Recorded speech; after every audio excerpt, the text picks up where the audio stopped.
Hi friends, ఎలా ఉన్నారు? Welcome to Leelaram Supra YouTube channel. ఇవాళ లాగేంటంటే నేను ఒక రెసిపీ చేస్తున్నాను. కొంచెం కిచెన్ మెస్సీగా ఉంది, అంటే బయట నుంచి ఇప్పుడే వచ్చాను. ఇప్పుడు నేను ఒక కర్రీ చేస్తున్నాను. ఏంటంటే అది ఆనపకాయ ఫ్రై అండి. ఆనపకాయ పాలకూర అంటే పాలేసి వండుతారు కదా, అదనమాట. ఫస్ట్ ఆయిల్లో ఫస్ట్ కడాయి పెట్టి ఆయిల్ పెట్టుకోవాలి. పెట్టుకున్న తర్వాత దాంట్లో శనగపప్పు, పచ్చిశనగపప్పు అండ్ మినపప్పు ఫస్ట్ తాలింపు వేసుకోవాలి. అండ్ తెలిసిందే కదా మీకు, ఆవాలు, మెంతులు ఇవన్నీ వేసి కలుపుకోవాలి.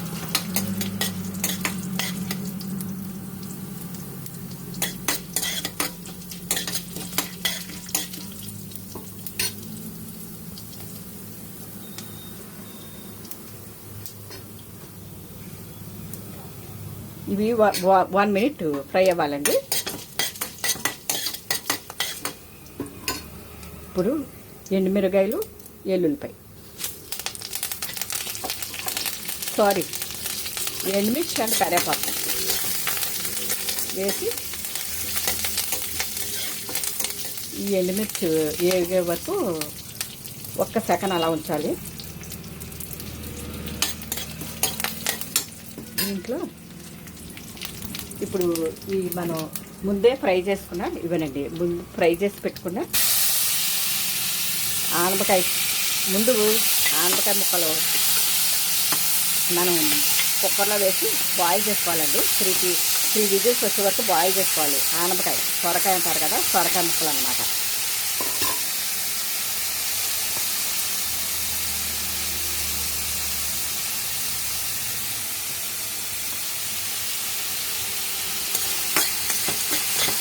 దీంట్లోనండి ఇలా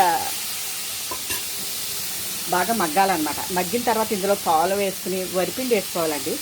వరిపిండి వేసుకుంటే టేస్ట్ చాలా బాగుంటుంది. వరిపిండి అండ్ పాలు 2 కాంబినేషన్ కూడా కమ్మగా ఉండి ఈ కర్రీ తినడానికి చాలా బాగుంటుందండి. మేమైతే ఆనపకాయ పాలు వేసిన కర్రీ అంటాం. మరి అదే మీరేమంటారో మరి తెలియదు. ఆనపకాయ కర్రీ పాలు వేసిన కర్రీ అంటాం మేము, అంతే. కానీ టేస్ట్ ఒక్కసారి ఎవరికైనా తెలియకపోతే ట్రై చేయండి. టేస్ట్ మామూలుగా ఉండదు, నెక్స్ట్ లెవెల్లో ఉంటుంది. ఇప్పుడు ఇది బాగా మగ్గింది కదా, ఇప్పుడు దీంట్లో కొంచెం పాలు యాడ్ చేసుకోవచ్చు.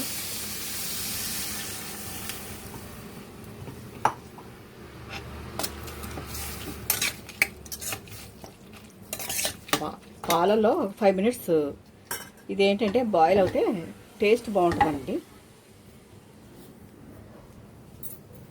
దీనికి కాసేపు మూత పెట్టేద్దాం.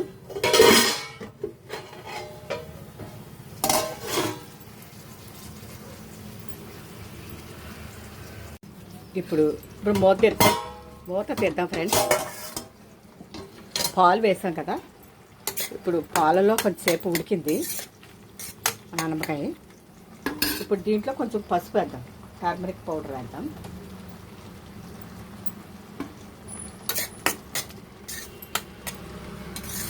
అంతే ఫ్రెండ్స్. ఇందులో కొంచెం వరిపిండి కూడా వేస్తాం. వరిపిండి 2 టేబుల్ స్పూన్స్ వరిపిండి అయితే సరిపోతుందండి. అంతే. ఇది కొంచెం బాగా దగ్గరికి పడాలి. ఈ వాటర్ అన్నీ ఇంకిపోయిన తర్వాత, అంటే మనం ఇందులో అసలు వాటర్ వేయలేదు, ఓన్లీ ఆనపకాయ ముక్కలు ఫ్రై చేసి ఆనపకాయ ముక్కలు ఉడకబెట్టాం. తర్వాత పోపు వేసాం, అంటే పాలు వేసాం అనుకోండి. పాలలో కొంచెం ఉడకాలి. పాలు మరీ ఎక్కువ వేయకూడదు, 1/2 గ్లాస్ పాలు అయితే సరిపోతాయి. 2 టేబుల్ స్పూన్స్ వరిపిండి వేసాం, అంతే. ఇది బాగా దగ్గరికి వచ్చేసాక అంతే,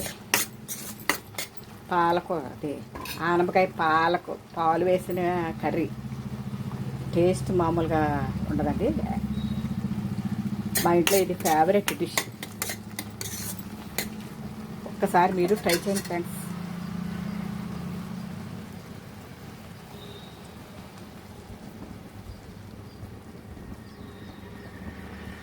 అంతే ఫ్రెండ్స్, ఇది కర్రీ రెడీ అయిపోయింది. స్టవ్ కట్టేద్దాం. ఓకే, ఇది బౌల్లో వేసుకొని సర్వ్ చేసుకోవటమే అంతే. ఎమ్మి ఆనపకాయ కూర పాలు వేసిన కర్రీ